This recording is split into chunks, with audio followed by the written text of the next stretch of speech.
Histories of Akron tell stories about the canals and railroads. They talk about the giant rubber factories, cereal mills, and potteries.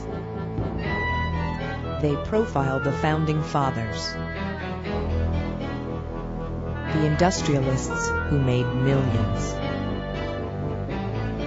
and the men who led the city and its institutions. However, there is another story to be told.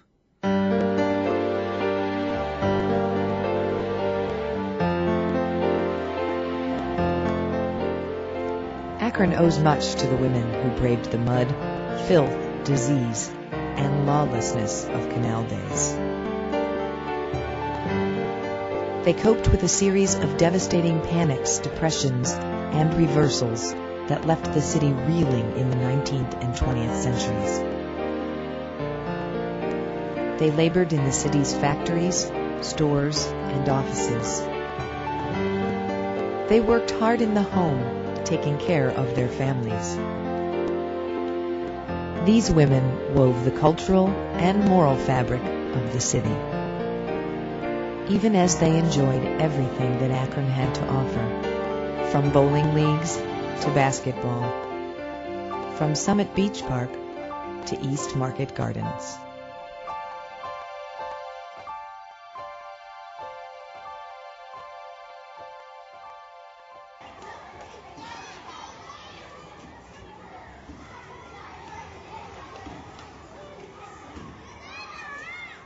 There was something special about growing up in Akron.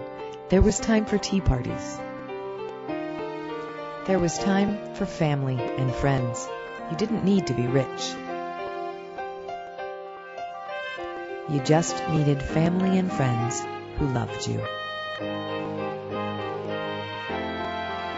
There are so many stories about girls growing up in Akron. Bessie Shepard and her family moved to Akron from Cuyahoga County around 1880. Times were hard for Bessie and her family. They struggled through the recession of 1884. Her dad, Dixon, went through a series of jobs: tinner, bicycle repairman, locksmith, while Bessie and her brothers went to school. Her brothers followed in their father's footsteps, but Bessie took a different path. She became one of the city's first telephone operators. Immigrants, especially those from Eastern Europe, faced an uncertain future. The Milkmans, a Lithuanian Jewish family, came to America in the hopes of religious freedom and better economic times. They settled first in New York City. Arlene Rossin recalls how her family got to Akron. Since her father had been working in the garment district of New York, the environment there was not good for him, and after a number of years he developed a very serious asthmatic problem. They knew they couldn't stay in New York any longer, so the mother and father decided they would find a place that was more in the country.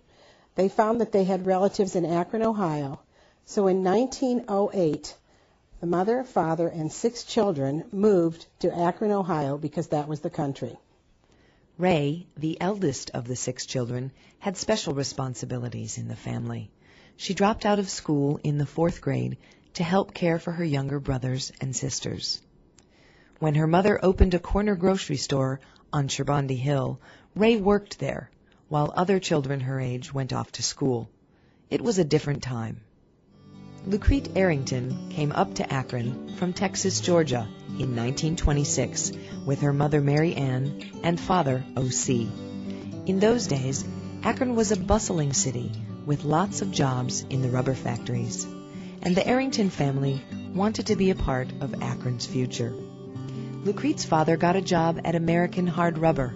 Her mother took a job at the Old Miller Rubber Plant, but the jobs didn't bring stability to the Arrington household. Lucrete's parents divorced. Lucrete stayed with her mother and faced some hard times during the Depression. But Lucrete never gave up on Akron. Today, she and her husband, married 64 years, live in Goodyear Heights. Ophelia Scrutchings High was born in Akron. Her mother, who had very light skin, protected her children from the racism of Akron. My mother protected us. Mama, they didn't know who Mama was. She would take us to town, and when she went by herself, it was one thing, but when she had us with her, it was different. And she would say, no, we can't go there. No, we won't go in there. Well, Mama, we want something to drink. No, we can't go there. Couldn't go in the Kresge's or any of those places up to a counter and get a drink. And I had an aunt. She was a fighter. This one counter down there, anytime one black woman got something to drink and they broke the glass. So Annie was, so she was another one, you didn't know who she was. And when Annie got a drink, Annie told him, well, I'm black too, so you break this glass. And Annie stood up there and made him 3 or 4 drinks and made him break the glasses. If there was one organization that brought together generations of girls into one shared experience, it was the Girl Scouts. Since 1918, when the first troop was formed at St. Paul's Episcopal Church, hundreds of thousands of Akron girls have enjoyed the fun, games, crafts, camping, fellowship, and good works of scouting. Where else could Akron girls camp out or pretend to be pirates on the Caribbean? But the early days of scouting in Akron reflected the prejudices of the city. African American girls weren't welcome to join troops with white girls, so they organized their own at the community centers and churches. Whether the troops were segregated or integrated, leaders encouraged girls to think about their futures. In 1950, these scouts from the Grace Reformed Church wrote down what they saw in their futures. Imogene Gillentine wanted a life in missionary work. Mildred McLeod wanted to be an old maid. Alice Albright had her heart set on a career as a baseball player. Norma Fiscus planned to be a quiet, serious, good mother.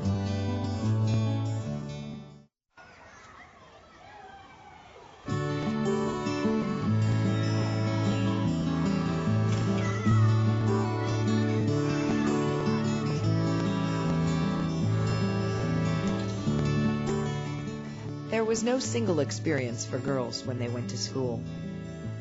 Akron schools in the 20s, 30s, 40s, and 50s were often overcrowded and the teachers tough. One school official explained what was expected of teachers, almost all of whom were women. They had to be of ripe age, ample experience, successful tact, a fine education, and an ample fund of general knowledge. Besides these, the teachers must have great goodness and kindness of heart, indomitable perseverance, good sense, and last but not least, the qualities, in a measure, of a successful military general. Some girls, especially immigrants and daughters of immigrants, found school days hurtful. Santina Rotilli, a daughter of Italian immigrants on North Hill, told her daughter Donna what school was like. Well, I'll begin by saying about some of the teachers making fun of the dialect. And what's the matter with you? Why can't you speak English? I don't understand what you're trying to tell me. What kind of a name is Santina? Santina soon adopted the name Sally, and she vowed to protect her own children from what she experienced in school. Her children were given American names and were brought up with American customs. They would never be ridiculed in school. Immigrants weren't the only ones facing discrimination in the classroom. Sometimes the problems lay with the other children. Although Akron schools were integrated by the 1940s, African American students were not necessarily welcomed. Lucrete Arrington, who had come up from Georgia, saw this firsthand in one science class at East High School. Her granddaughter, Stephanie Endress, explains. She was some year in high school, I'm not sure exactly what, in a school lab, and there was an African-American girl who was new to the school. Everyone else refused to work with her, except for my grandma. She didn't care, because she was smarter than everyone else. School took up only a small portion of a girl's life. There was cheerleading and birthday parties, and there was just plain hanging around with friends. Without friends, life in Akron could be pretty bleak. That's when Helen Erdman thought until she met the three Crone sisters. The sisters made the newcomer's life in Akron a joy. Helen remembered, "They're the dandiest girls I have met since I've been here."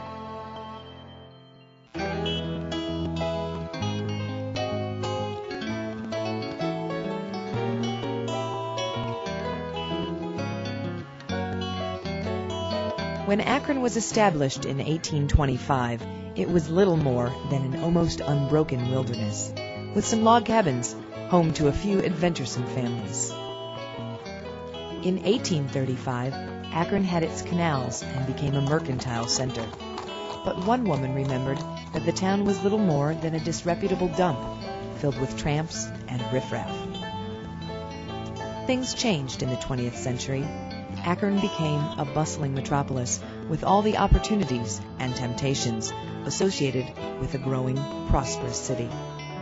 Akron's history can be chronicled by the changing faces of its women. In the early days, it was the face of the hardened frontier woman, an individual who struggled to survive in a frontier town with its tramps and riffraff.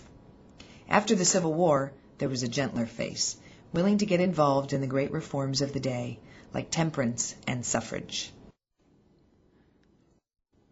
And then there were the faces of the educated, Buchtel College co-eds. Buchtel College, now the University of Akron, admitted women from its founding. After the rubber factories moved into town, there were many more faces of young women, women who worked in the factories. Faces of young women who moved up from the South in search of high-paying jobs. Faces of African American women who continued to find limited work opportunities in the city. Faces of immigrant women who had to cope with a new home, a new country, a new language, and a new culture. It was also the face of Vida Merle Christopher, who came up to Akron from Pisgah, West Virginia in 1920. She wanted a good-paying job in one of the rubber factories and a little freedom from her small town and big family. She found it all in Akron during the 1920s. Her daughter Mary Boley explains. The family was real poor. She was one of 15. She was the fifth child. And they had a farm. And I think she just basically wanted to escape the hard lives that they had. And also to help the younger children.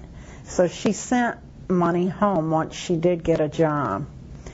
And she worked at Goodyear. She worked in the cafeteria as a waitress. I also have a picture where she said she riveted with this woman at Goodrich. So I think she might have also worked at Goodrich. Lived in the East Akron area and walked everywhere they needed to go back then.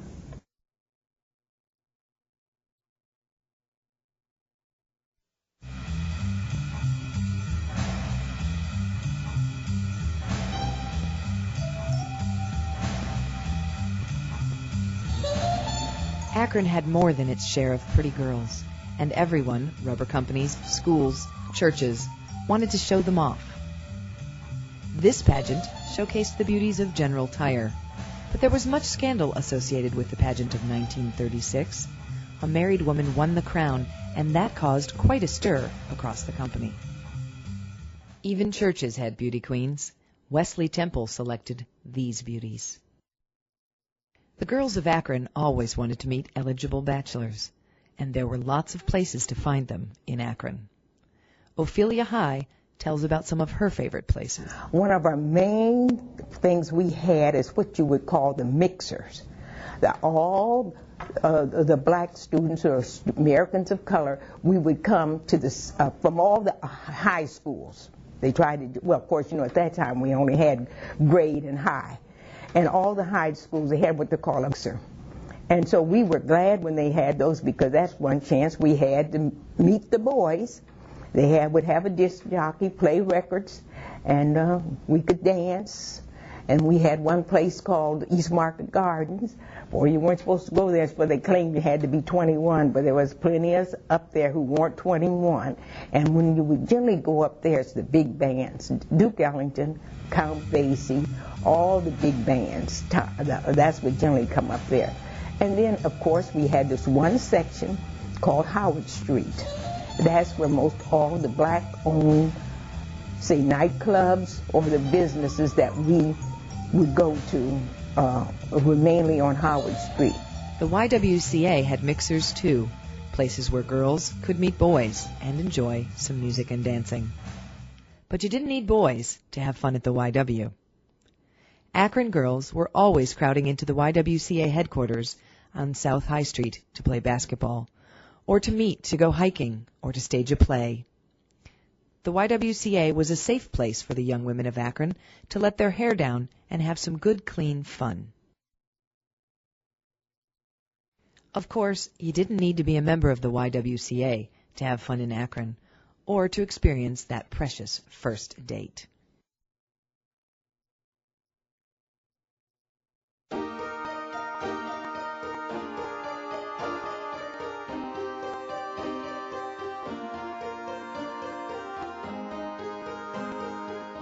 Ah, romance.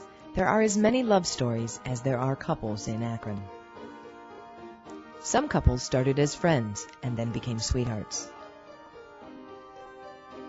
Others met at East Market Gardens and found they had much in common. Many met at school and just grew up together. Others met at work. Evelyn Hill and Joe Donnelly met at Goodyear. Their daughter, Donna Vinciguerra, provides a look at their very special romance. While she was working at Goodyear, she had an office job, and one of the people who came into the office frequently was a messenger boy who was on roller skates. This was Joe Donnelly. He was only 16 when he started with Goodyear, but had been doing this for a couple of years, and used to rush into the office on his skates, twirl around, and sit down on her wastebasket beside the desk. She thought he was pretty much of a show-off. The object he had in mind was to take her out on a date. She was reluctant to do that at first because she thought he was too young. However, when it came time for her dance recital, she was selling tickets, and she was trying to sell them to him. And they worked out a deal that he would buy the tickets, 2 tickets, and bring his buddy if she would arrange for her friend and dance partner to go out with them for a bite to eat after the show. So she didn't think he would really come because he always said he never liked dancing. But sure enough, when she got out on stage, there he was in the front row with his buddy. And they did go out on their first date that night. That was the beginning of a lengthy romance because they were married about a year later, and they were married for 64 years. Ophelia High didn't have to go far from home to meet her beloved. As she tells the story, I met my husband on my own front porch. His brother come over. He was going with one of my first cousins. So he was going to bring one boy over for me and one boy for my sister. And so he ended up, when my husband saw me, he said, "Oh, no." He said, "That's the one I'm going to go with." They came back that night and said they wanted to go to, they were from Canton. Well, no, really, they were from Greentown, Ohio, a little spot right there in Greentown. And they came back that night and said, "We want to go to Canton and go to Myers Lake." I was 16. My husband was 18. His boyfriend, he was 18. Well, I wasn't allowed to get in any cars.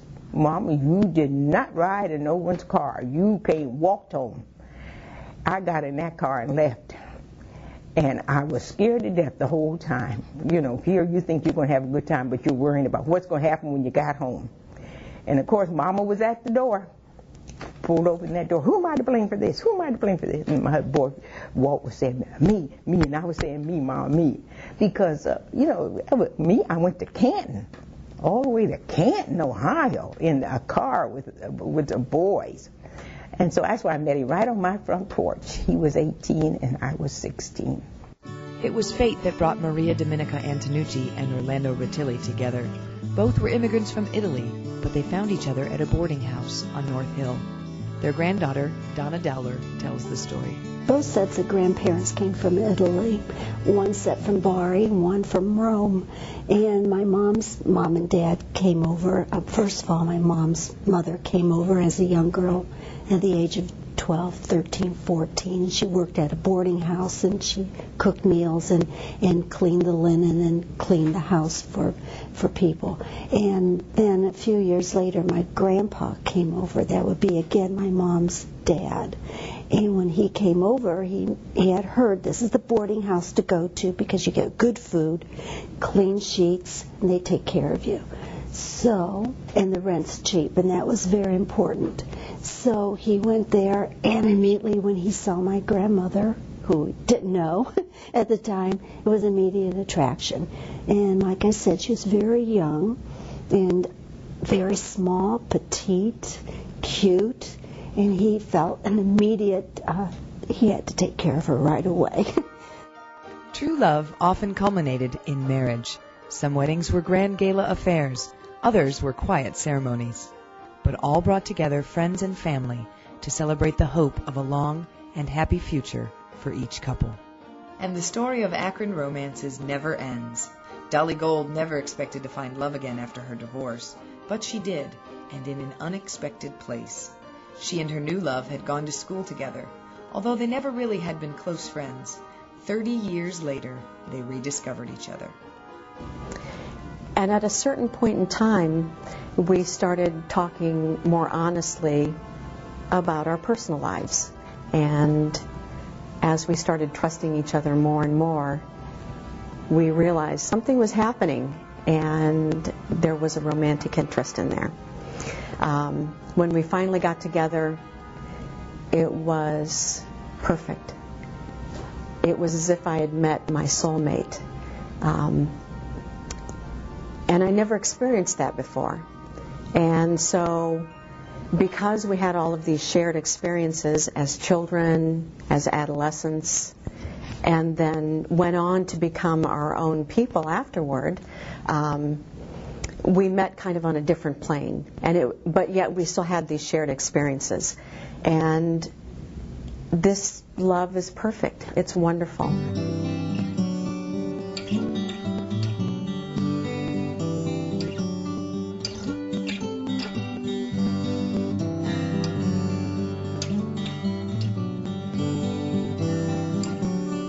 Throughout Akron's history, families have come in all shapes and sizes. Many were nuclear families. Others were extended. Many were non-traditional. Every one of the families has a story to tell. Zion Lutheran Church owes much to the Lothman family. The Reverend Lothman and his wife Betty came to Akron to serve the German Lutheran community in 1879. For decades, Betty was at the very heart of the women's organizations of the church. Their 5 daughters all played a part at Zion Lutheran. In all, the Lothman family served Zion for more than 5 decades. Ruth Mayen Fitt experienced only joy as she held her daughter Patricia. Prospects seemed so bright for the Akron family in the 1920s. 10 years later, at the depth of the Depression, Ruth's husband died, and the young woman was left with 5 children to support. And a new, harder phase opened in Ruth's life. She supported herself, her children, and her father as a tailor.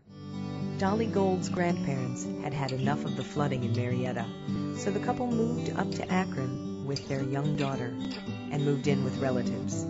It was a very special extended family.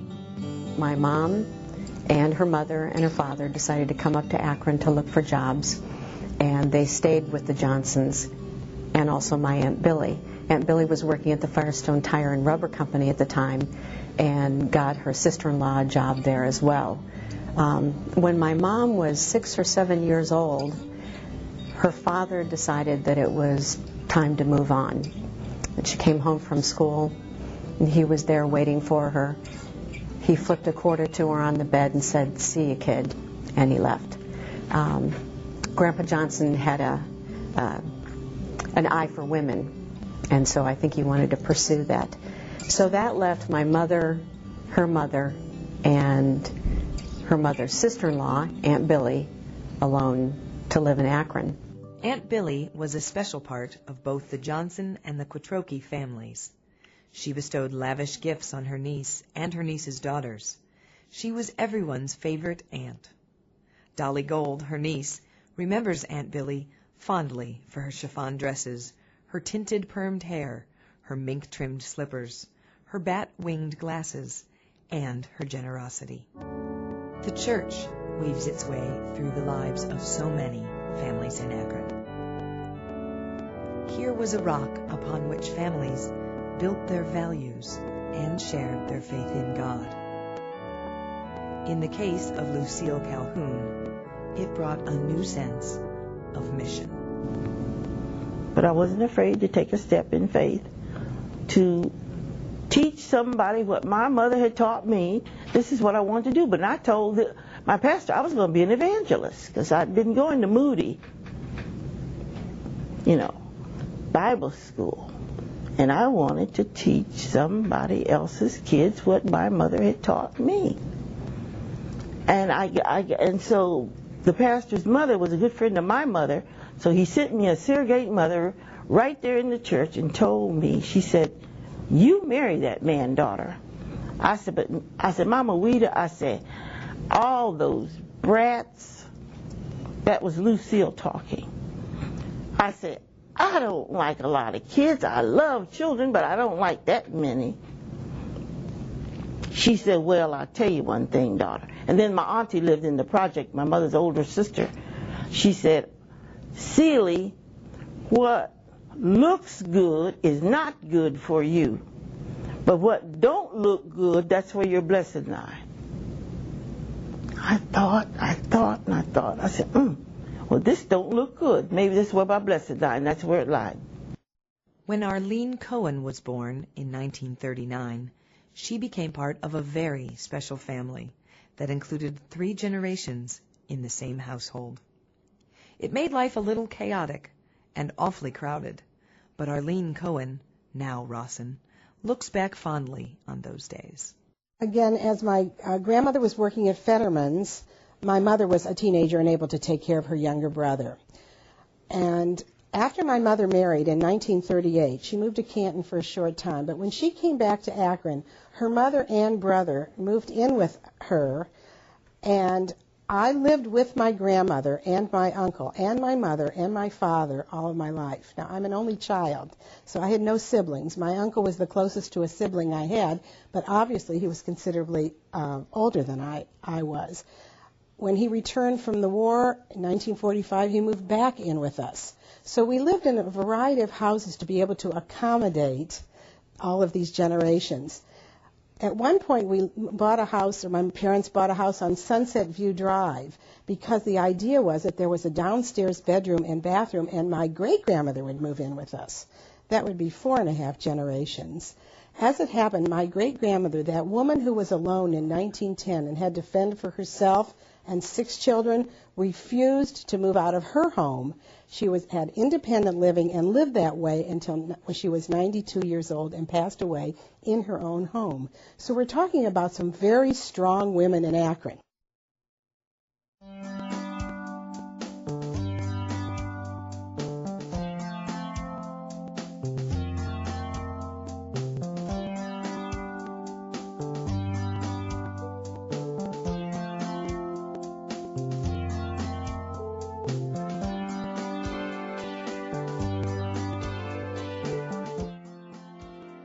Every woman in Akron has been a working woman.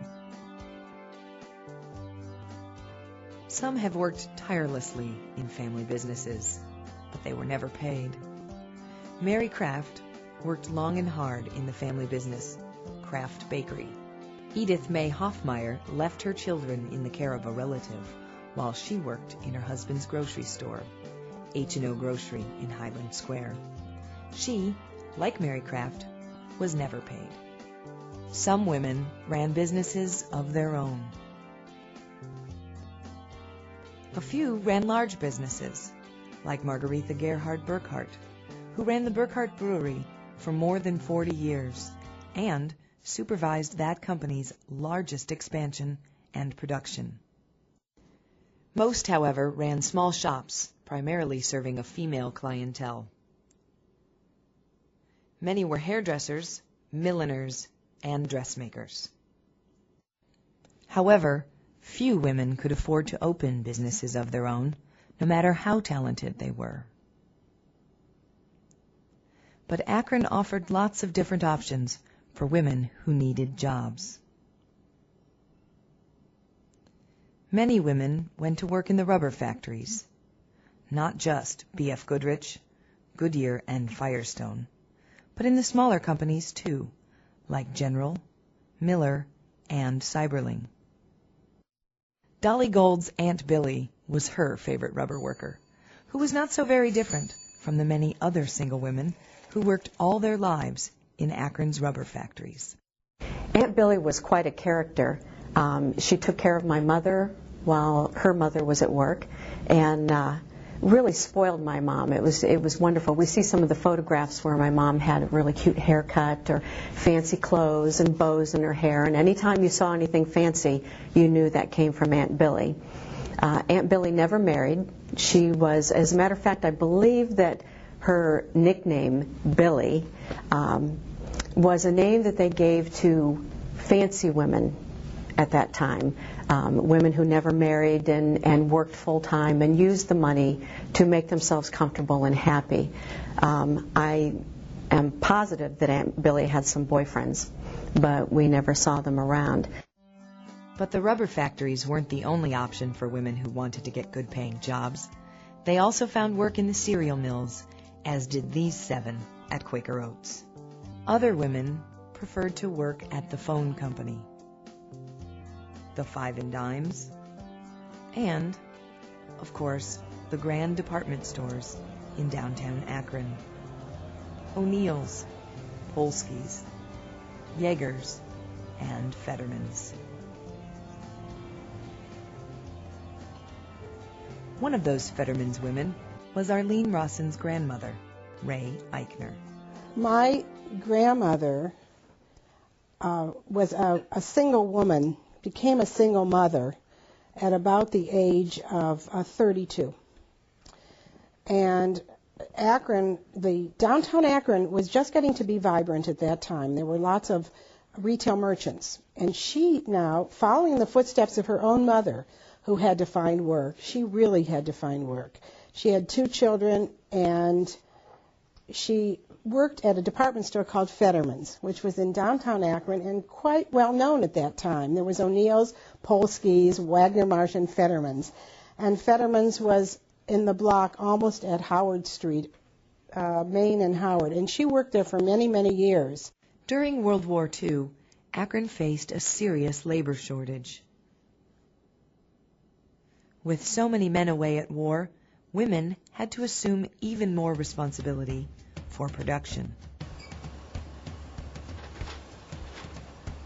Not only did they make the gas masks, barrage balloons, life vests, and bulletproof vests, they also had the primary responsibility for assembling the Corsairs at the air dock. And there was a whole new class of woman worker. She was called the female male, and was someone who took over a man's job in the rubber factories.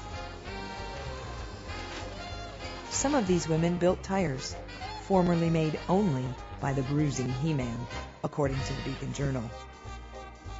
But during the war, women learned the trade, although they were not allowed to keep those jobs after the war.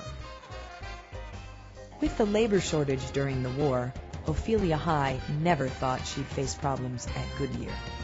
As she explains, well, when I graduated before I graduated from high school, I had very good seamstress, if I must say so myself. I made a red wool blazer. It was so nice that they had it displayed upstairs in a cabinet near the principal's office. So Mr. A.J. Dillahay called me in and asked me, Sophia, would you consider going to Howard Trade? That was a school you could go to, but you had to go for 2 years, and once you got out, they would guarantee you a job. I was in the 11th grade, so he sort of gave it a second thought. Did I want to lose 1 year of schooling in order to go there and learn a tailor's trade? So he said, but first, let me see if I can guarantee you a job, because everybody who graduated from there was guaranteed a job. So he knew then with my sewing, loving the sewing, he went to Polsky's, asked them, would they hire me in order to help make draperies in alterations and all if I graduated from Howard Trade. And they told him no, because I was I was colored then, and that they would not hire me even to stay in the back to hem pants. So he told me, Ophelia, I couldn't let you lose a year of schooling because I couldn't guarantee you a job.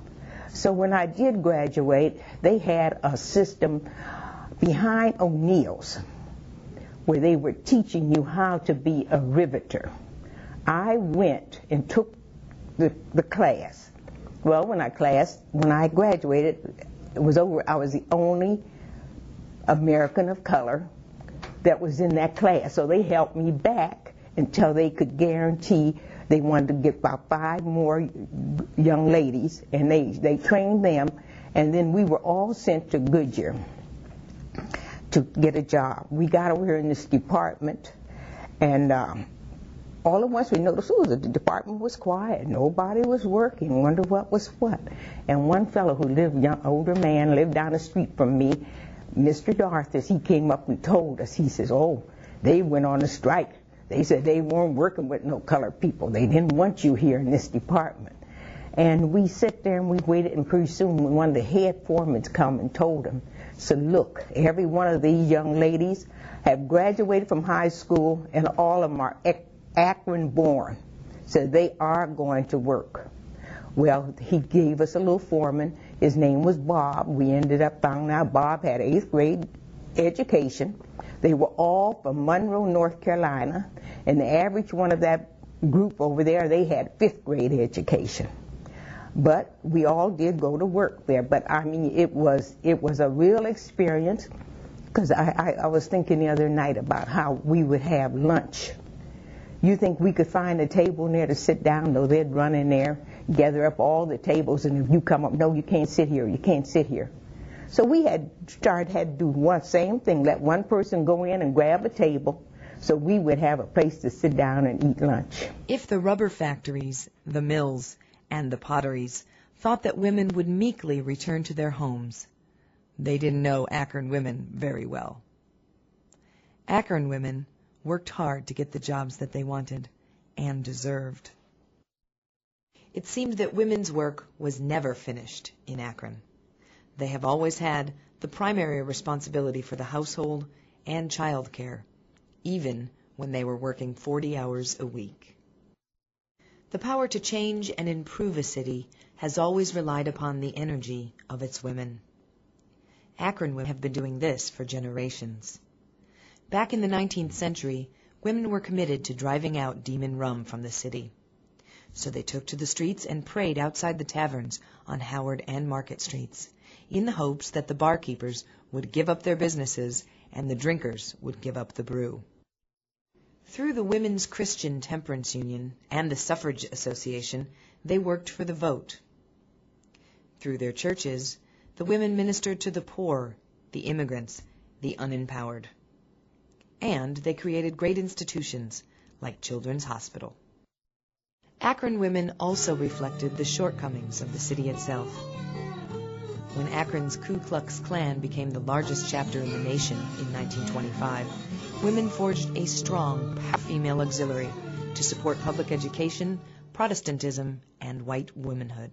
During the Depression, other women, like those in the Blue Flame Club, helped women in need, whatever their color, religion, or place of origin. Today, Akron women work to end domestic violence and to create equal rights for everyone.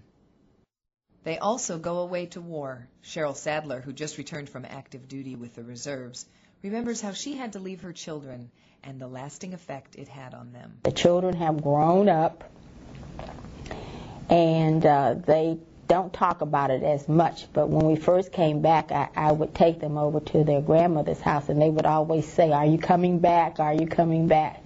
because they remembered that. But I grew from that, and it was just a part of life. Fortunately, this year of August 30th, 2005 is my last day with the Army Reserve. I shall not and cannot serve any longer. It was an interesting experience, but it will be over.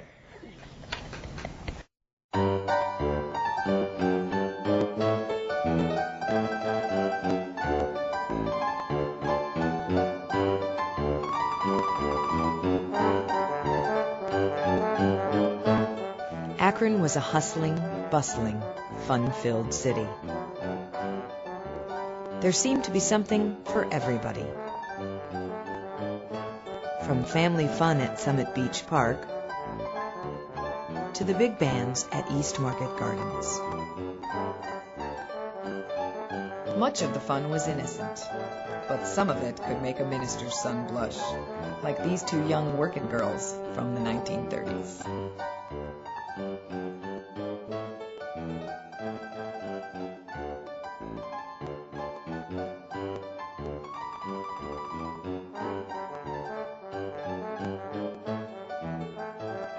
The YW seemed to offer something for everybody. For the young married women, there were all kinds of classes, from hat making to sex education. For the immigrant women, there was the International Institute, a place to learn about American life and where cultures were respected. For Akron matrons, here was a place to enjoy the next generation. Lots of Akron fun was built around work. Employers, especially the rubber companies, took great pains to fill their employees' off hours with lots of wholesome activity.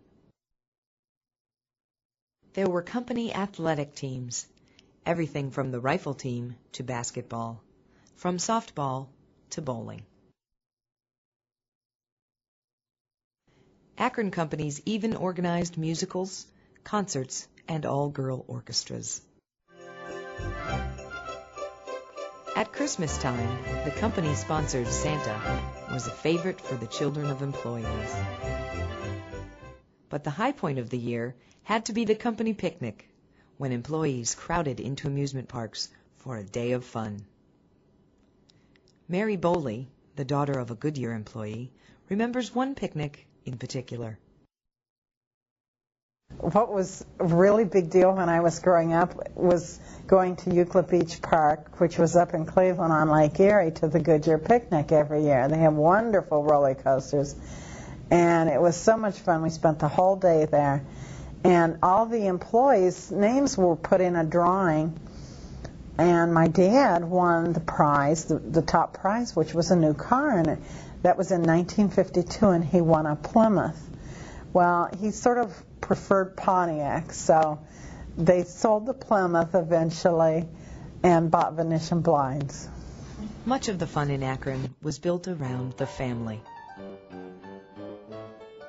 In the summer, Akron families packed up picnic lunches and headed out to Summit Beach Park, or Springfield Lake Park, or Chippewa Lake Park. The rides were fast, the swimming was fun, and the food was just fine. Of course, you didn't need to go to an amusement park to have fun. Lots of families just headed to downtown Akron on a Saturday afternoon. There was so much to do down there, from posing for pictures to enjoying an ice cream cone. There was shopping at all the wonderful department stores, O'Neill's, Polsky's, Fetterman's, and you could always get a very special lunch at the O'Neill's Georgian Room or Polsky's Tea Room. Few worried about parking. Most just took the bus downtown. Arlene Rawson remembers those special days when she, her mother, and her grandmother would head downtown for a Saturday afternoon. Every single Saturday, my mother, my grandmother, and I would go downtown Akron. That was the social thing to do.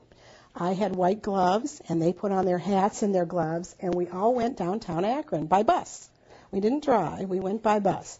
And usually we either ate at the Georgian Room at O'Neill's or at the Polsky's Tea Room, and we saw all the people she knew.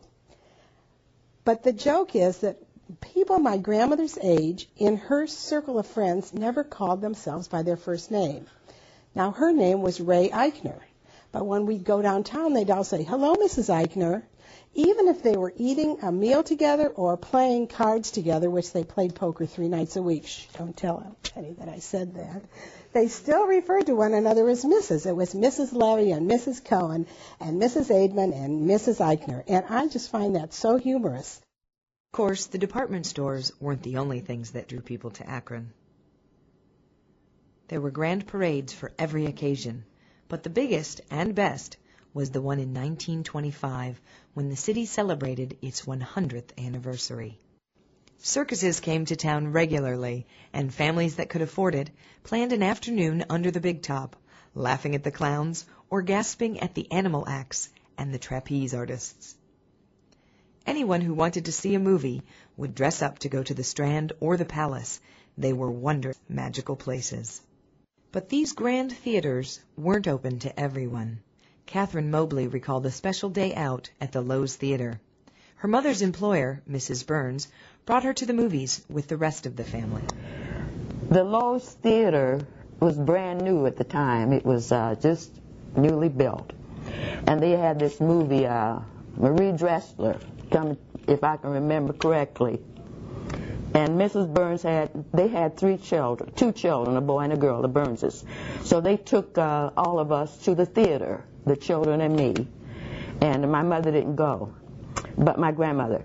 But they didn't want black people to sit down on the main floor. So Mrs. Burns went to the manager, and she didn't mind cursing. And they were Catholic, but she wouldn't, when time came, after all, she felt that she needed to get attention. She told them that if I was going to sit with the family. So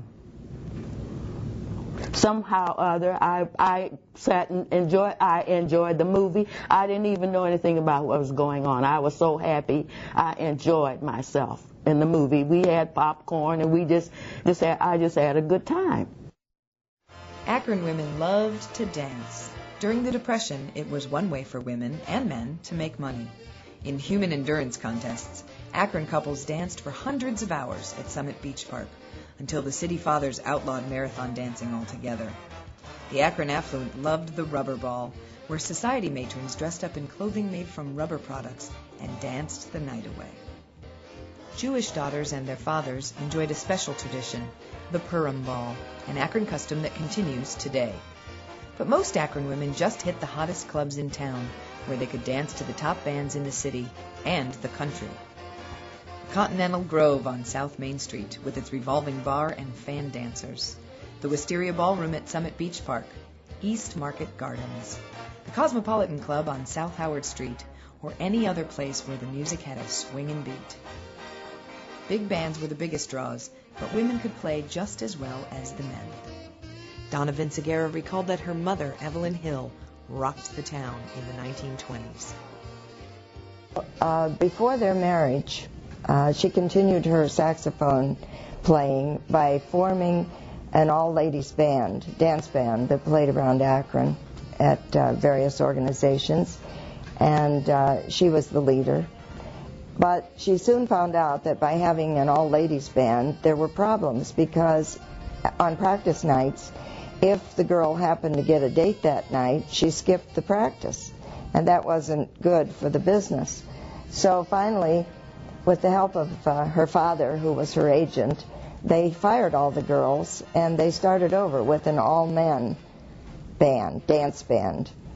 And that worked out much better. It was called Evelyn Hill and her Ritzy Revelers. And there were many more. Sometimes musical talent ran in the family. In the 1930s and 1940s, Akron swung to the beat of the co-eds. Started by Eleanor Kranick, the drummer-singer of the band, the group played all the city's hot spots. Saxophone player Marjorie Schmidt passed her musical talents on to her daughter, Sue, who formed her rock band, the Poor Girls, when she was still at Litchfield Junior High.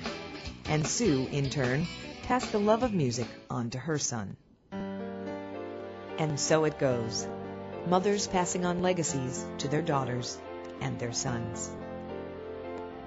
Women working behind the scenes to improve the city. Women quietly changing the city. Because of its women, Akron's history has a rich tapestry. For every Akron woman has a story to tell, a history to preserve.